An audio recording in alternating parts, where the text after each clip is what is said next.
Test, Mike. Test, Mike.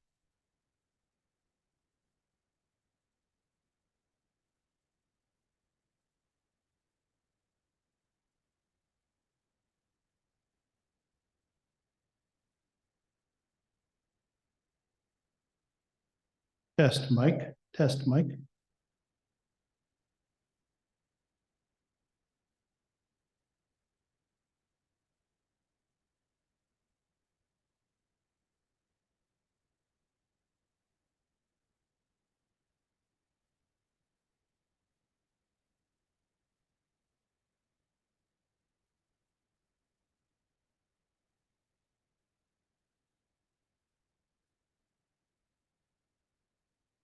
Test, Mike.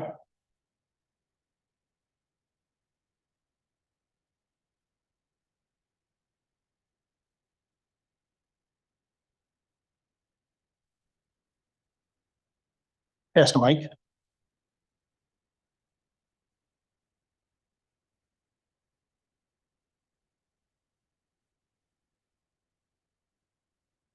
Test, Mike.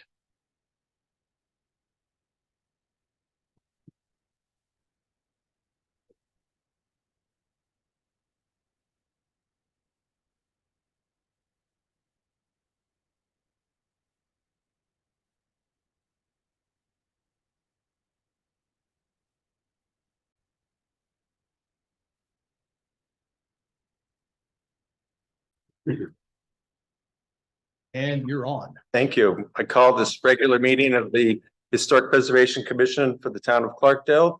Today is Tuesday, September 5th, and it is 6:30 p.m. Thank you all for coming.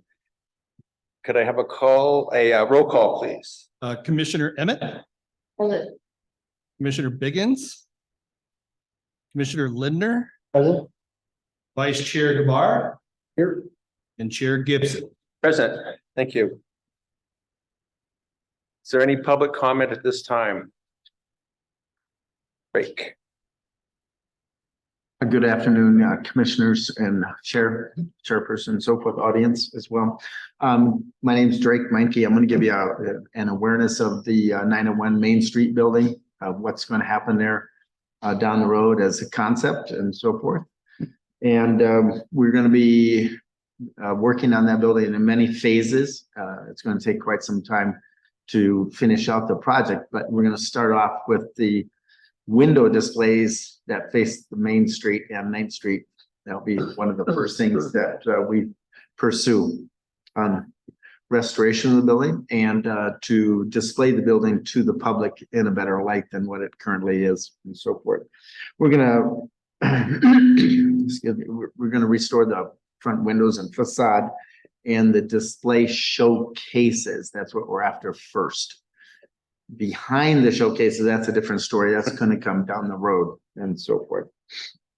We're also going to fix up the vestibule and the front entrance doors and restore those as well in this project as we have the copper revolving doors and so on. And we'll be working with several folks on that, in kinds entities and whatnot, and other grant funded and internships that will help us out with that. We have most artifacts that are going to go on display in the windows already, in the show windows. They'll be similar to a general store. Say, for instance, you were walking down this street in Scottsdale past Fashion Mall, and we're looking in the show windows of different retail outfits. Well, that's what's going to be looking like over here, with one great big exception. Everything in the window here will be made out of copper. That will be very distinguishing. It'll be the only one of its kind in the entire United States of America. And we hope that that sets a different precedence rather than just another boring window display. And when people drive by, they'll see the copper items shining and glowing. It'll garner their attention and hopefully make folks that pass by stop in town, furthering entities and businesses and whatnot and so forth. So I'm just giving a great big public awareness. I'm going to show you a rough sketch. Okay, I'm not the greatest, but I have a rough sketch. I'll bring it up to you closer if that's okay. Sure. And we can see it. So we're gonna take the Miller building, which we have, this old line one, and then just fill the windows with items, as you would see in the general store. Which would be the same thing as dress forms, dresses, handbags, shoes. And there might be other apparel that we wear.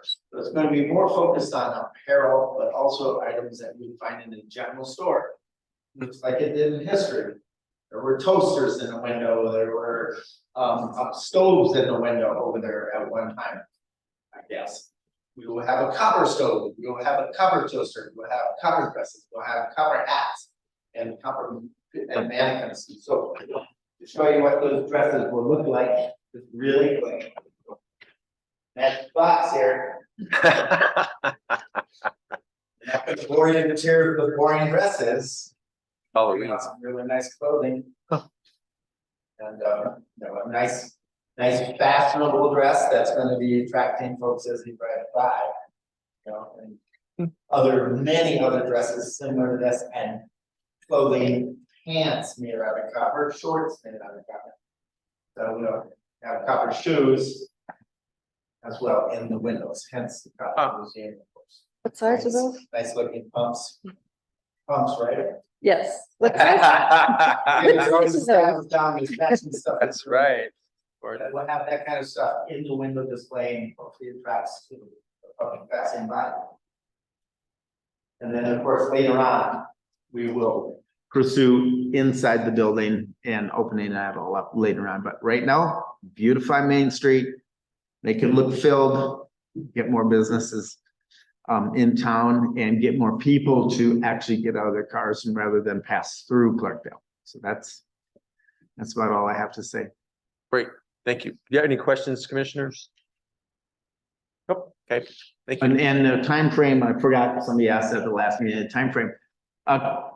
Fortunately, one of the persons or an individual that helped with the Copper Museum a long time ago has returned to Clarkdale, and the museum has hired that person back officially. And he'll be working in the building generally for cleanup right now. We're getting stuff cleaned up, removed, that type of thing. In March next year is when this will all take more of a turn, more permitting, more things like that. So we can actually do a little bit more on the construction portion of those front windows. And then after that, we'll go into the next step. And we'll see where that all works out at. So on. Thank you. Thank you. Right.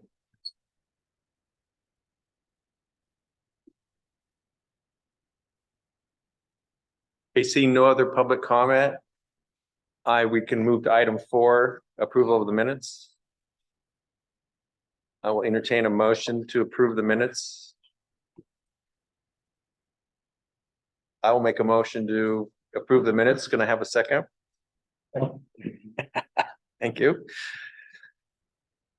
Is there any discussion on the minutes?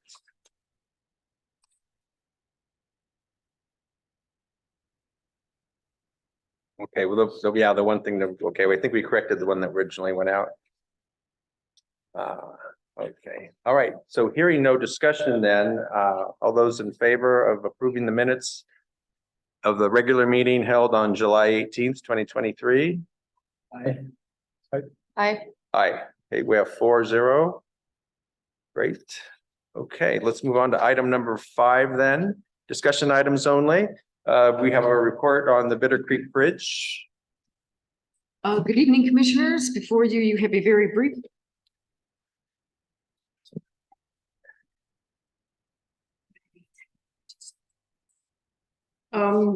Before you have a brief summary of what we've been working on with the bridge. We're still in very preliminary stages. We are talking to a couple of firms about doing some engineering and construction services, how to best procure those services. We will be also discussing some consultant work around engineering and so forth. Right now, we are really pre-construction. The engineering firm has surveyor out there doing surveying and topographical information so we can figure out the best location for the new bridge. And until that's done, we don't know where it's going to be built, what's gonna happen, whether we need to acquire property, how close or far it will be from the existing bridge. So we need to get through that phase first and get something on paper from them before we can start moving forward with anything else. So that's where that one is right now. Does anybody have any questions? Don't, can we move on? Okay, so let's move on to the preservation ordinance then. Ordinance. So we've been doing a lot of work on this one over the last couple of weeks. You will see the newest set of corrections are in light blue. And then the previous corrections, the changes are in red still. So we did, like I said, we went through and we did some text editing, and then rather than use the certificate of no effect, we went through and rewrote that section as a certificate of appropriateness, so that it would be a major and minor certificate of appropriateness. So that a minor certificate of appropriateness would be things that are flat out meet code, meet all the requirements, and can be approved at the staff level. If we can't get it approved at the staff level, then it would turn into a major certificate of appropriateness and go through that process. So that the major certificate would require a public hearing before the Historic Preservation Commission. And the Historic Preservation Commission would provide findings of fact for approval or denial of that certificate. So that's one of the biggest changes we have. And other than that, a lot of it, we've done some work on the design guidelines and rewords and those. We reconfigured some of the descriptions and some of the photos so that they are easier to follow and understand. We have an actual list of, number one is siding. Here are the siding requirements. Number two is the exterior wall design. Materials and finishes, here's all the regulations for those, roof and roof parapets, et cetera, et cetera.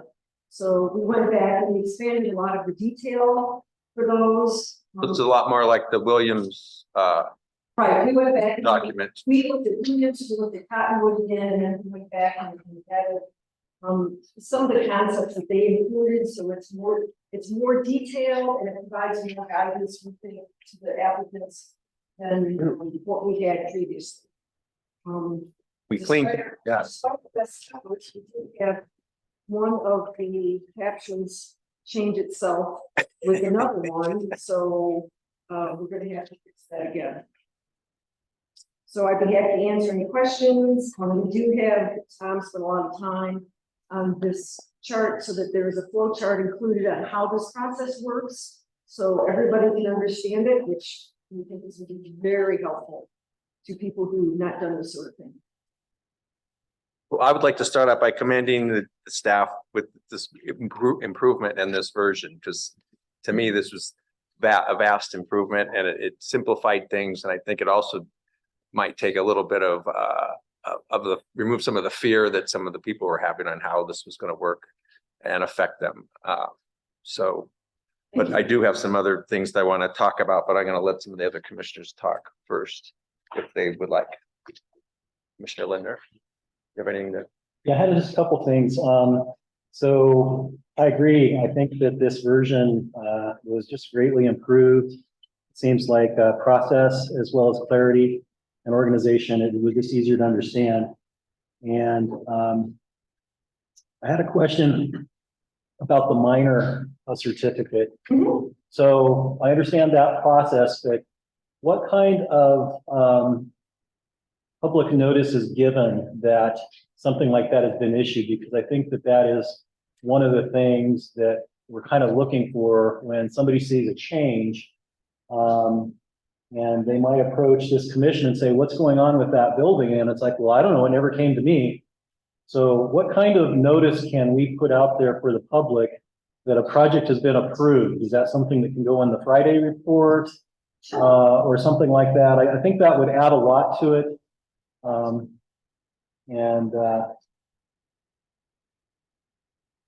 Yeah, we could do that. Certainly do that in Facebook, social media accounts. And then people, you know, people's questions would be answered and their expectations wouldn't be necessarily too high because it's just a minor project, but Right. at least it would be known that something was out there and if somebody approached one of us, we would be able to answer. It's like, well, no, this was Sure. not part of our scope. And certainly when we do these minor certificates of appropriateness, you know, it's something that we can come to the town council or the town council, the commission and say, we've approved, here's the application, here's what we've approved, just in case you get questions, because now it's gonna start changing. I'd like something a little bit more real time. In Oh, we case, definitely do yeah, that. yeah, in case they start working on their project as soon as possible or something like that. But For their own protection. there was still a reference in the back here to the historic preservation specialist on page 8 under the demolition and moving of buildings and structures. I'm not sure if that was paragraph number 2 on the page of your page 8 of the policy, but page 16 of the overall packet. Right. So, it seemed to me in the rest of this document that position had been eliminated. But I would have the same comment that if this was one of those emergency situations where the permit was issued, I'd like to see some kind of notification of that fact so that people know what's going on and they aren't coming to this commission or calling you up and saying, what's going on? Why are they tearing this building down? It'd be a proactive method of communication. And then my only other two, or maybe it's just one, comments happen to just be on the example in the back on page 15 of the policy or the ordinance. The example of the historic freestanding sign. That unfortunately is not a historic sign. That is the fourth reincarnation of a 1970s Texaco sign, and it's been heavily modified. So I would prefer leaving it out. Yeah, okay, no worry. What page are you on? Or the 50, That's 50 years though. 15 of the that was Was it 1973 or it was probably 1974? about 1970, but That would make it historical. yeah, but what you're seeing there is 1998.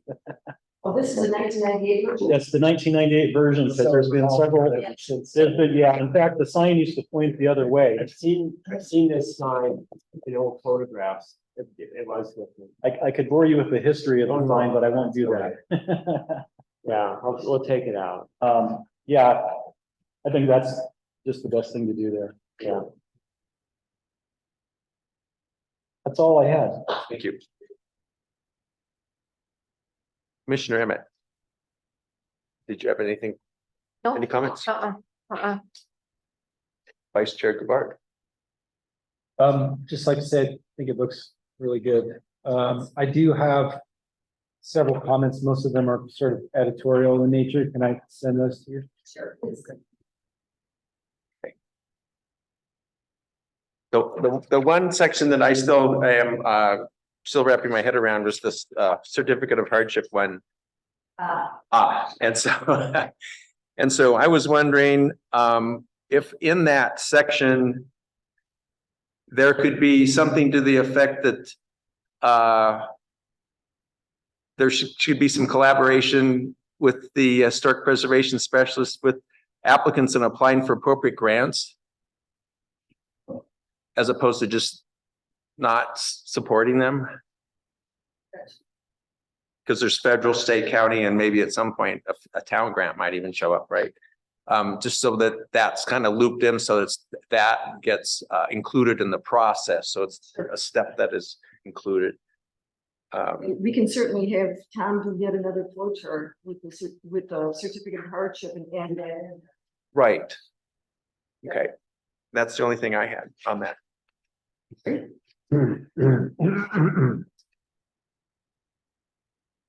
Okay.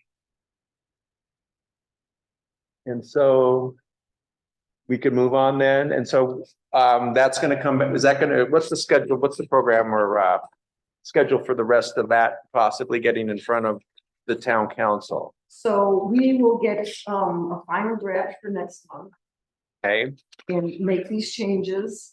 And so you can approve the final draft, send it to town council, have them review and make comments.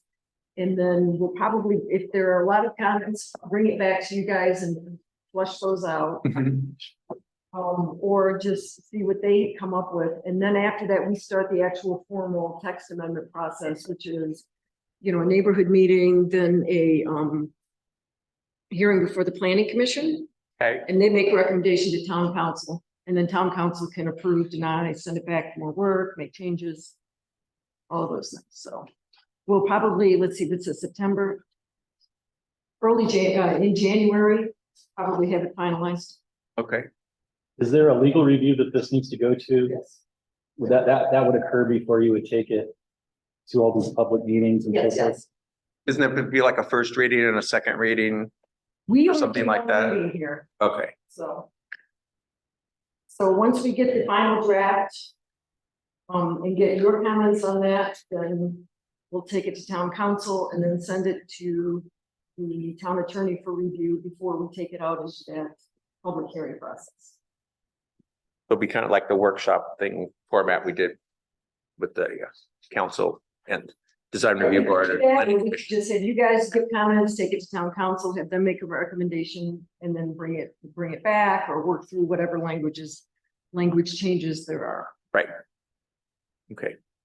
All right. I don't have any more questions, so we can move on to the bandstand. So the bandstand.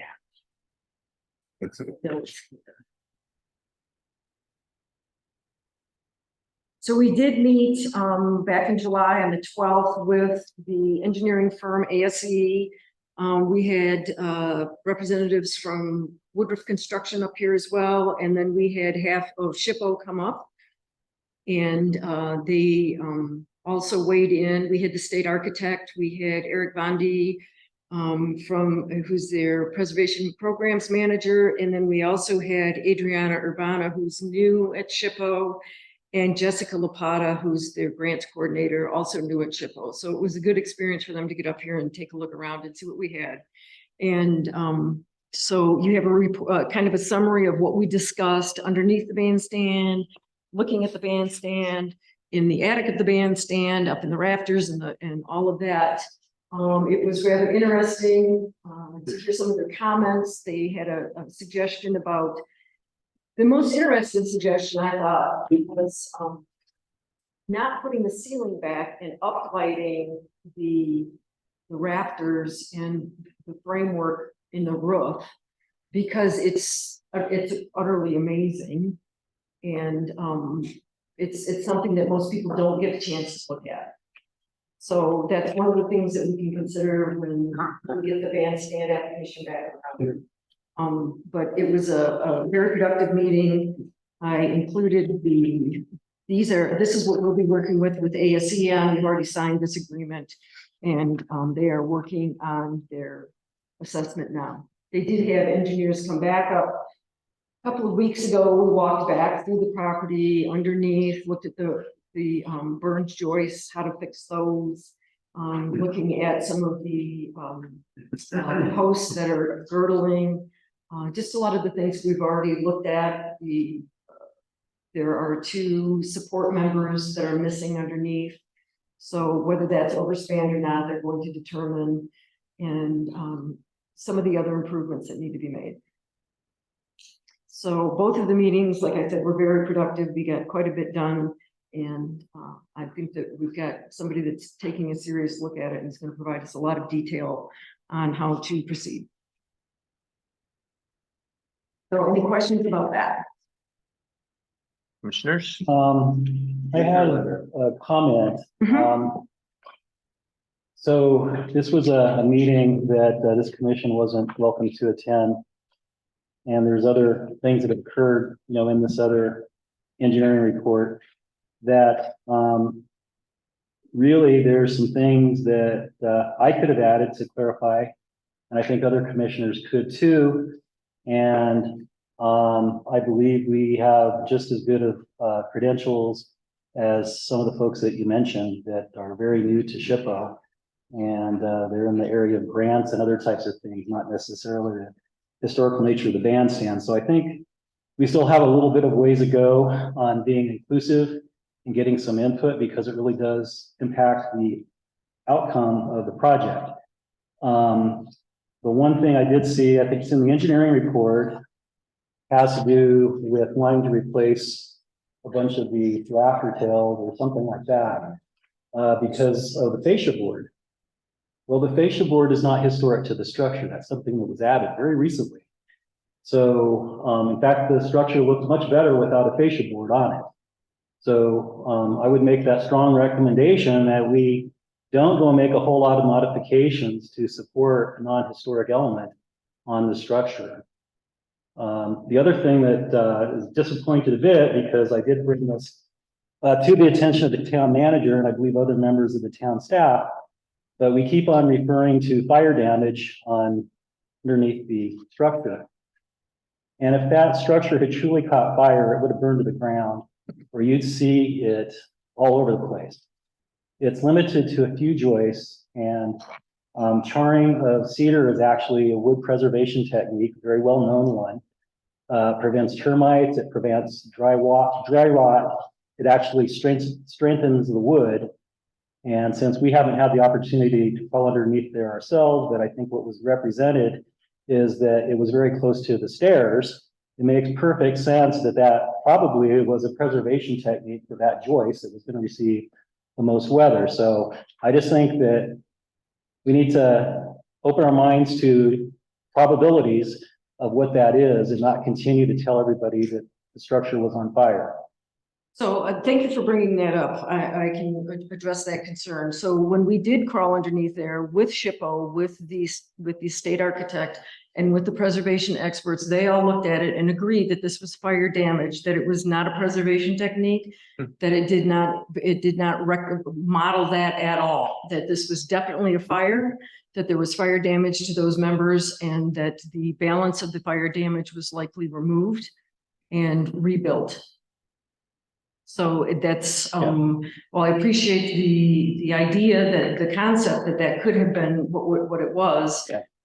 Well, these are preservation experts that are telling me that that's not what happened underneath there. I'll tell you, I actually provided SHPO that same information before they visited, so they had it. It would be helpful for us if we had the same opportunity to look at the same things that you are, so that we're not questioning things that are being represented as facts. So it would be nice if this commission had the opportunity to have that door open and let us have to take a look too. We can see about scheduling that, but with respect to being included in these meetings, these are staff level meetings. This is not something that town council does not attend these meetings. Other boards and commissions do not attend these sorts of meetings. These take place at the staff level. So there is not a purpose for having commissioners there, because that's not the role of the commissioners to direct Well, work. we understand you had the attorney here last month telling us all about that, but at the same time, he made a very strong statement that there should be better communication. I think along with communication is inclusiveness. And so that's as far as I'm going to make my statement, because again, I think I've shown in a few cases where we have some knowledge of elements of facts, and excluding us creates, those misstatements going forward. So. Thank you. Thank you, Commissioner. And Commissioner Emmett? Okay, Vice Chair Gabbard. What's the timeline on the engineering assessment? Like, when can we expect to see a report? I would expect something probably the middle of next month. Will the SHPO be involved? Like, will they have an opportunity to review that report, or will they be Absolutely. invited down again? Yes, it would be part of the voluntary consultation. Okay, great, thanks. All right. I don't have any further questions either. So thank you, That's it. Thank you. Ruth. Okay. Moving on to item 6, future agenda items. It seems like we have the ones, three of them right there. Right? A, B, and C. For next month. Are there any others that we need to add to this? We previously had talked about the Broadway Street landscape or viewscape project, because that's a town project, not a state historic project. We talked about it at the last meeting, about something that we're putting that on the future agenda item. We're still waiting on responses from ADOT. Okay. So once we get some clarification from them, we can bring that back. That's, I think, the only other thing we had on Yeah, I our. think there's probably some more information that could be briefed in terms of demolition permits issued within the historic town limits. Ruth sent me an email earlier this month, or late last month, about something that's going to be torn down soon. So.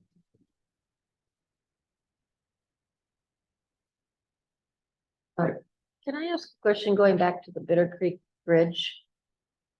Who do you look to determine where that new bridge, I mean, do you reach out to, I mean, is Clarkdale staff looking at where that bridge, new bridge would be placed?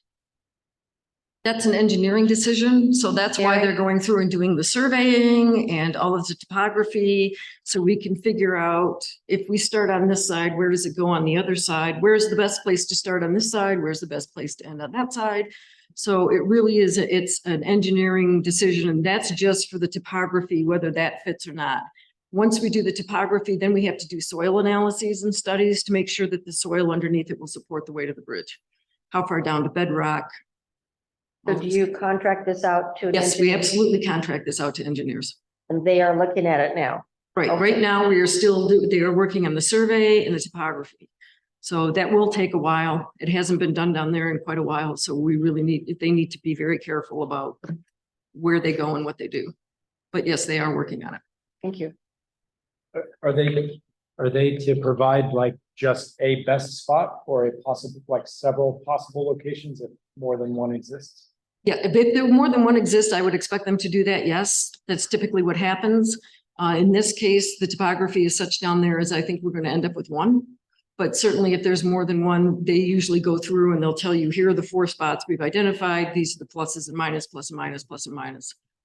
So that we know exactly what's, you know, what the issues are with each one.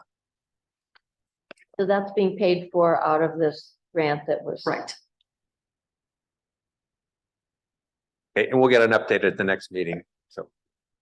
Okay, so if we don't have, other than these, the bridge and the ordinance and the bandstand, then that will be next, that'll be next, meeting, the next agenda for the next meeting. Okay, unless something comes up. Okay. Is there anything else for any of the commissioners? Okay, we might be setting a course record here. Yeah, I will entertain a motion to adjourn.